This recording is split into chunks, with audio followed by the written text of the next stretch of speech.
Hello students, welcome to Shiny Max. 10ஆம் வகுப்பு அலகு பயிற்சி 1ல் 6வது கொஸ்டின் பார்க்கலாம். இங்கே f of x, g of x, h of x ஓட மதிப்பு கொடுத்துருக்காங்க.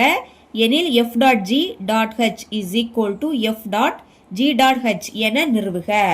அதாவது ரெண்டுமே கண்டுபிடிக்கணும், ரெண்டுமே சமம் அப்படின்னு நிரூபிக்கணும். சரிங்களா? முதல் f of x, g of x, h of x இதை எடுத்து எழுதிக்கிறேன். அடுத்து இதை எடுத்து எழுதிக்கிறேன். அதை எடுத்து எழுதிக்கிட்டே இப்போ முதல் இடது பக்கத்தை சால்வ் பண்ணலாம். LHS அப்படின்னு எழுதிக்கிட்டு இடது பக்கத்தில் இருக்கிறத அப்படியே எடுத்து எழுதிக்கலாம். f dot g dot h. இப்போ எப்போ மாதிரி பிராக்கெட்டுக்குள்ளே இருக்கிறத முதல்ல சால்வ் பண்ணணும். f dot g. இப்போ என்ன பண்ணணும்னா இதுக்கு பக்கத்தில் எக்ஸ்ன்னு எழுதிருங்க, மறக்கக்கூடாது. பக்கத்தில் எக்ஸ்ன்னு எழுதிக்கணும். இனி இந்த f டாட்டுக்கு பதில் பிராக்கெட். ஓகேங்களா? அப்புறம் என்னது இருக்கு? g of x இருக்கா? g of x ஓட மதிப்பு என்னது? 3x. அதனால g of xக்கு பதில் 3x அப்படின்னு எழுதிருங்க. வெளியே f இருக்கு. அப்போ என்ன பண்ணணும்? f of x பார்க்கணும். ஓகேங்களா? இப்போ எக்ஸோட பிளேஸில் எங்கே என்னது இருக்கு? 3x இருக்கு. அப்போ அதில் எக்ஸோட பிளேஸில் 3xன்னு பிரதியிடணும். ஞாபகம் வச்சுக்கோங்க. வெளியே f இருக்கு. அப்போ f of x எக்ஸோட பிளேஸில் 3x. அதனால இங்கே எக்ஸோட பிளேஸில் 3x பிரதியிடலாம். எக்ஸ் இருக்கு, அதுக்கு பதில் 3x. அப்புறம் அங்கே ஸ்கொயர் இருக்கு, ஹோல் ஸ்கொயர் அப்படின்னு எழுதிருங்க. இப்போ இந்த ஸ்கொயர் ரெண்டுக்குமே பொதுவு. முதல் 3 ஸ்கொயர் பண்ண என்ன கிடைக்கும்? 9. அடுக்கல 2னா 3 2 வாட்டி எழுதி பெருக்கணும். பெருக்குனா 9ன்னு கிடைக்கும். எக்ஸ ஸ்கொயர் பண்ணா எக்ஸ் ஸ்கொயர் அப்படின்னு கிடைக்கும். இனி சேர்த்து கண்டுபிடிக்கலாமா? எழுதிக்கிறேன். எஃப் டாட் ஜி, அப்புறம் என்னது இருக்கு? Dot H. Dot H. இப்போ இதுக்கு பக்கத்தில் எக்ஸை எடுத்து எழுதிக்கலாம். வெளியே என்னது இருக்கு? F dot G. இந்த டாட்டுக்கு பதில் பிராக்கெட். ஹெச் ஆஃப் எக்ஸ் இருக்கு. ஹெச் ஆஃப் எக்ஸோட மதிப்பு எக்ஸ் மைனஸ் 2. அதை எடுத்து எழுதிக்கலாம். ஓகே, இப்போ வெளியே என்னது இருக்கு? F dot G. அப்போ எஃப் டாட் ஜி இங்கே இருக்கு. ஓகே, எக்ஸோட பிளேஸில் இங்கே என்னது இருக்கு? எக்ஸ் மைனஸ் 2 இருக்கு. அப்போ அதோட ஆன்சர் இங்கே இருக்கு. எக்ஸோட பிளேஸில் இதை பிரதியிடலாம். எஃப் டாட் ஜி வெளியே இருக்கு. அப்போ எதை பார்க்கணும்? எஃப் டாட் ஜியை பார்க்கணும். ஓகேங்களா? எக்ஸோட பிளேஸில் எக்ஸ் மைனஸ் 2. அப்போ இதில் எக்ஸோட பிளேஸில் எக்ஸ் மைனஸ் 2 பிரதியிடலாம். முதல்ல அந்த 9. அடுத்து எக்ஸுக்கு பதில் எக்ஸ் மைனஸ் 2. இப்போ எக்ஸுக்கு தான் ஸ்கொயர் இருக்கு, அதுக்கு மதிப்பு பிரதியிட்டம் பார்த்தீங்களா? அதுக்கு தான் நீங்கள் ஸ்கொயர் எழுதிக்கணும். இப்போ இதான் சமன்பாடு 1 அப்படின்னு எடுத்துக்கலாம்.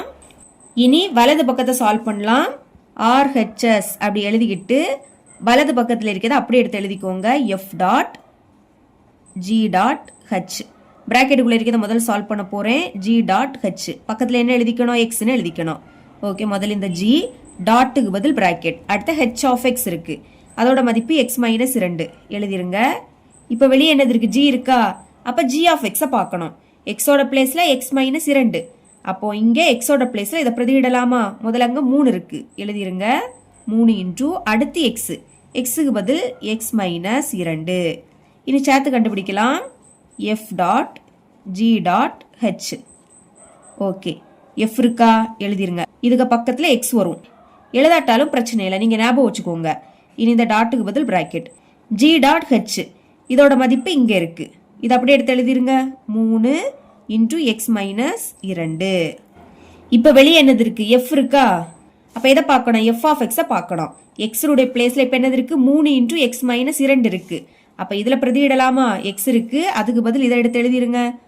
3 இன்டூ எக்ஸ் மைனஸ் 2. அடுத்து அங்கே ஸ்கொயர் இருக்கு, எக்ஸுக்கு ஸ்கொயர் இருக்கு. எக்ஸோட மதிப்பு இது. அப்போ இதுக்கு தான் ஹோல் ஸ்கொயர் அப்படின்னு எழுதிக்கணும். ஓகே, இந்த ஸ்கொயர் இந்த ரெண்டுக்குமே பொதுவு. முதல் 3 ஸ்கொயர் பண்ண என்ன கிடைக்கும்? 9ன்னு கிடைக்கும். அடுத்து எக்ஸ் மைனஸ் 2 இதுக்கு ஸ்கொயர் போட்டு எழுதிருங்க. எக்ஸ் மைனஸ் 2 ஹோல் ஸ்கொயர் இப்படி எழுதிக்கணும். இது இப்போ சமன்பாடு 2. இப்போ பாருங்க, சமன்பாடு 1 சமன்பாடு 2 சேமா இருக்கு. இங்கேயும் 9 எக்ஸ் மைனஸ் 2 ஸ்கொயர் தான், அதே தான் இங்கேயும் இருக்கு. அப்போ எழுதிக்கலாமா? தேர்ஃபோர் சமன்பாடு 1 மற்றும் சமன்பாடு 2லிருந்து இப்படி எழுதிக்கிட்டு நிரூபிக்க கேட்டிருந்தாங்க பார்த்தீங்களா? இதை அப்படியே எடுத்து எழுதிக்கணும். எழுதிக்கலாம். F dot G dot H சமம் F dot G dot H. ரெண்டுமே சமம் அப்படின்னு நிரூபிக்க சொன்னாங்க, நிரூபிச்சிட்டோம். அதனால என்பது நிரூபிக்கப்பட்டது அப்படின்னு எழுதிக்கணும். இவ்வளோ தான் அந்த சம்.